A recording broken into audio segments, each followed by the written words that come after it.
Hello, welcome back to the Ball Games 4K YouTube channel, and this is a channel where we give you reviews, playthroughs, unboxings, and we generally like to talk a load of bollocks about tabletop gaming in general. And in this video we're going to be talking about a tile laying sort of horror themed game. We're going to be talking about Betrayal at House on the Hill, and in this game you'll be laying tiles, exploring a haunted mansion, collecting items and rolling dice, hoping that the haunt isn't activated too early, because there will be a hidden traitor amongst you. So in this video we're going to be giving you a very brief overview of the rules. We'll be telling you what we do like, what we don't like. Then we'll come back and we'll tell you whether or not Betrayal at House on the Hill is still worth your time and bother. I think it's really old, isn't it? 2004, don't know. Many years after it was first released. So remember, if you're new here, then please consider subscribing to this channel. Leave a comment in the section down below, and we'll see you after this.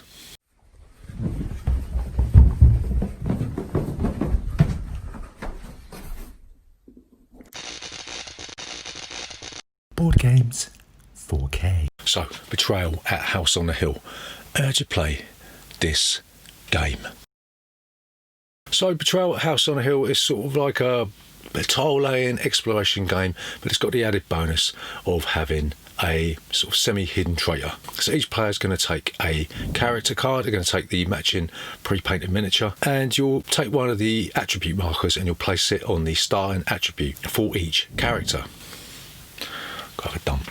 So once everyone's taken a character, then you'll place the entrance hall on the table. You'll also place the basement landing and the upper floor landing on the table, and then you'll place all the figures in the entrance hall. So on your turn, you'll be able to take as many of a variety of actions as you can. You can move, you can discover a new room, you can attempt a die roll, you can use an item or an omen card, and after the haunt has occurred, you'll be able to make an attack. So on your turn, if you decide to move, you'll be able to move as many spaces as your speed attribute. So if you decide to move through a door, you'll take a tile from the stack and you'll place it adjacent to the tile that you're on. You can orient it any way you want, but it has to be door to door, and you can't block access to a particular floor. You've also got to remember that when you draw the tile, it has to match the floor that you're on. It's no good placing an attic tile if you are in the basement, you know what I mean? And some of the tiles may have a bit of text on it, so you'll have to follow the text. You might have the gallery, in which case you could choose to fall to the ballroom if it's in the house, and if you do, you must take one die of physical damage. Or you might draw the spiral staircase, in which case you may spend 2 spaces of movement to move to any landing. So these tiles, they're all a little bit varied. Some of them don't have anything on it. If you draw a tile with text on it, you'll have to follow the text. So there's also a variety of symbols on each card that you'll have to follow. You might have the event symbol, and if there's an event symbol on it, you'll draw an event card and you will resolve it. So you might have the secret stairs, and this says that a horrible creaking sound echoes all around you. You've discovered a secret stairwell. Put one of the secret stair tokens in this room and a second secret stairs token on an existing room. This means that these 2 secret rooms are adjacent. Or you might draw the hideous shriek. It starts like a whisper but ends in a soul-rending shriek. You've got to roll a die. If you roll a 4+, you will resist the sound, but if you roll a 1 to 3, you'll take 1 die of mental damage, right? So these events add a little bit of flavour to the proceedings. There's also items that you can pick up. So if you land on an item space, then you'll draw an item card and you'll put it in front of you, and you'll be able to activate it on your turn, but not in the turn that you acquired it, you greedy bastard. So you might be able to draw the puzzle box, and this says there must be a way to open it. Once during your turn, you can attempt a knowledge roll to open the box, and if you roll a 6+, you'll successfully open the box and you'll draw 2 item cards and discard the puzzle box. Or you might draw the angel feather, and it says here that it's a perfect feather for fluttering in your hand. Why would you want to flutter a feather in your hand? When you attempt a roll of any kind, you can call out a number from 0 to 8. Use that number instead of rolling the dice. So these items again are quite varied. Some of them are more useful than others, but there you go, you get what you pay for, don't you? So the final symbol that you'll find on these tiles is the omen symbol, and what you do, you'll draw an omen card and you'll do what it says. You might draw the holy symbol, and it says it's a symbol of calm in an unsettling world. Fancy a bit of that, don't you? Gain 2 sanity now and lose 2 sanity if you lose the holy symbol. Or you might end up with the bite, and it says here, a growl, the scent of death, pain, darkness gone. When you draw this card, something bites you. The player on your right rolls a might attack 4 against you for the mysterious something, and you can defend this thing as normal, but then you take the damage, right? One thing you've got to remember that's imperative that you remember is that once you've finished your turn and you've drawn an omen card, then you will have to make a haunt roll. And what you do, you'll look at all the number of omen cards that are in play, and you will have to roll 6 dice, and if you roll less than the number of omen cards that are in play, then the haunt will start. So once the haunt starts, then the haunt revealer will cross-reference both the tile that the haunt was rolled on and the omen card that activated the haunt, and they'll look at the table in the rulebook, and that will give them the parameters for the haunt. Someone will become the traitor, in which case they take the traitor's tome, and then the other players will bandy together and they will take the hero's book, right? So there's a few fiddly little rules that take place with regards to what the traitor can and can't do. We're not going to go into that because it is mind-numbingly boring. But the traitor will go into another room, they'll read the haunt for themselves, and then the heroes will read theirs. You'll rejoin each other, and then you'll play out the respective haunt until its conclusion. And the player or players that win the haunt will be the winner of Betrayal at House on the Hill. So what do we like about Betrayal at House on the Hill?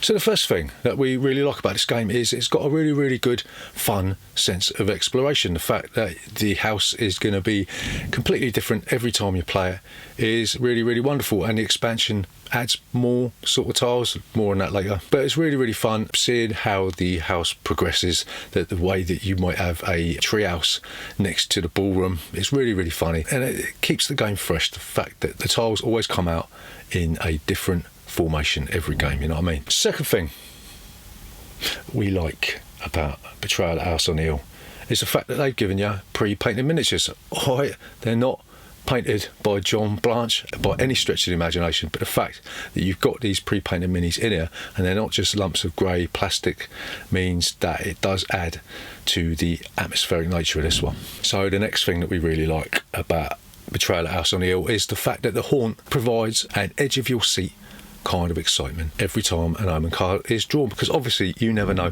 whether or not the haunt is going to occur, because it could even occur on the second round if you're that unlucky. The fact that you're always on a knife edge with regards to whether or not the haunt is going to be activated leads to a lot of excitement turn by turn. So the final thing that we really like about Betrayal at House on the Hill is the immense variation of not only tiles in the game, but the amount of haunts in the game. If you've got the expansion, that adds an extra 50 haunts, so you'll end up with a total of 100 haunts. And this game does provide a sense of infinite replayability, because it's going to take you 100 games to get through all of the haunts. Yeah. So what don't we like about Betrayal at House on the Hill?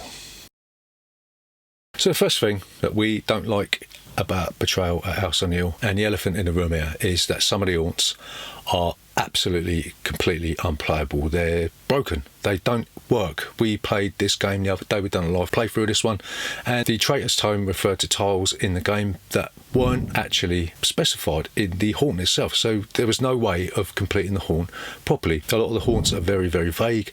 They don't provide any FAQs with regards to what the haunt actually needs you to do, and also if the traitor doesn't understand what they're meant to do, then the game completely falls apart, because they're going to have to go back into the room and ask the heroes what the bloody hell they're meant to be doing. So really, honestly, the second portion of this game does tend more often than not just to fall flat. Second thing we don't like about Betrayal at House on the Hill is that if the haunt activates early, then the heroes are more often than not going to be stuffed, because they haven't had any opportunity to gather all the items that they need to defeat the traitor. Yeah, there's not really any way around this, but you're just going to have to take pot luck. Like, I know we said that it does provide excitement, and that's good, but if it does happen, then you're generally going to lose. So the third thing that we don't like about Betrayal at House on the Hill is the much needed expansion. When it actually did arrive, we found that a lot of the tiles in the expansion are sort of mediocre at best. They don't actually provide any more meat on the bones.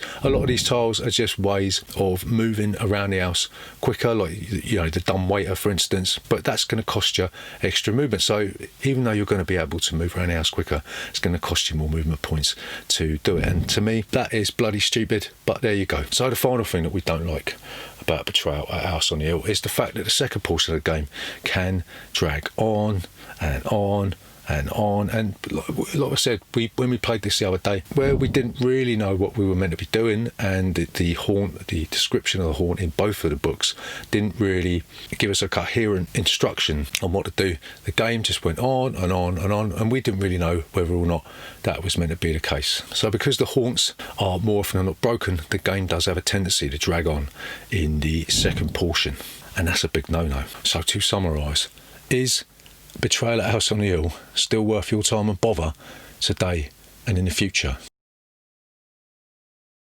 So we're going to say probably not. We always think about this game as two games in one. You've got the exploration portion for the first half, and then you've got the haunt portion for the second half. And the first portion of the game, the exploration portion, is vastly superior to the way that the haunt portion of the game is executed. We really enjoy playing the exploration. It's really fun, gathering items, getting stronger, preparing for the haunt, the fact that the haunt keeps you on a knife edge. But when the haunt actually arrives, it's like one of them massive farts that you've been brewing for several hours, and then when you let it out, it just goes pop. This game suffers from obviously lazy playtesting. They've got in, for the expansion, they got in all these celebrity to do all the new haunts, and they obviously didn't playtest them well enough, because when we've played through a lot of these, they do fall apart. And there's even one bloke on Board Game Geek that's gone through all of them and rewritten them, added his own ideas on what some of the haunts mean. So that's proof and testament that this game is completely and utterly busted. So we're going to give Betrayal at House on the Hill 2 out of 5. These days we only bring this out at Halloween, and even then I'm sitting there thinking, do I really want to play this game? But the first portion, the exploration portion, is so fun that more often than not, come Halloween, this is on the table. So there you go, that's Betrayal at House on the Hill. Remember, if you're new here, then please consider subscribing to this channel. Leave a comment in that section down below. We'll see you next time.